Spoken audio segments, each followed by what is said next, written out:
Transgenders అంటేనే చాలా మందిలో చిన్న చూపు. వాళ్ళు సప్పట్లు కొట్టుకుంటా ట్రైన్లల్లా, బస్టాండ్లల్లా, దుకాణాల పొంట అడుక్కుంటారని అంటుంటారు కదా. అసొంటోళ్ళు కూడా ఆత్మగౌరవంగా బతకాలని మలి సర్కారు ట్రాఫిక్ వారియర్స్ కొలువులు ఇస్తామని చెప్పింది. మరి వాళ్ళకు ట్రైనింగ్ ఎట్టెట్లా నడుస్తుంది, ఏడదాకా వచ్చిందో చూద్దాం పరి.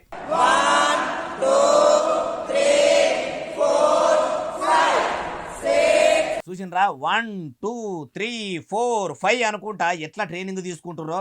రోడ్ల మీద చీరలు కట్టుకొని ఎవలను పడితే వాళ్ళను పైసలు అడుక్కునుడు ఎందుకు, మేము మనుషులమే. ఆడోళ్లకు మొగోళ్లకు మేమేమన్నా తక్కువనా? వాళ్ళకి ఆత్మగౌరవం ఉంటుందా?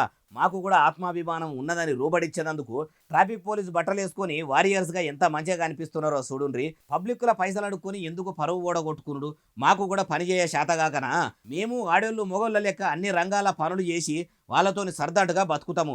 సమాజంలో ఇజ్రాలు అంటే ఇట్లా కూడా బతుకుతారని చూపెడతాం అన్నట్టు ఇట్లా ట్రైనింగ్ కూడా పూర్తి చేసుకుంటున్నారట. కొన్ని దినాల్లోనే ట్రాఫిక్ పోలీసులుగా కొలువులెక్కి ట్రాఫిక్ తిప్పలు వాపేదందుకు శాతనైన కాడికి తిప్పలు పడతారట. వాళ్ళ ట్రైనింగ్ ఎట్టెట్లుండదో పోలీస్ పెబ్బ ఆనంద్ సార్ చెప్తుండు. Sir, concerns.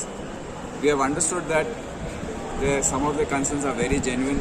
From a young age, they have been alienated by their own families, their own communities and societies. ఇన్నరా చాలా మంది ట్రాన్స్జెండర్లు చిన్న వయసు ఉన్నోళ్ళే ఉన్నారట.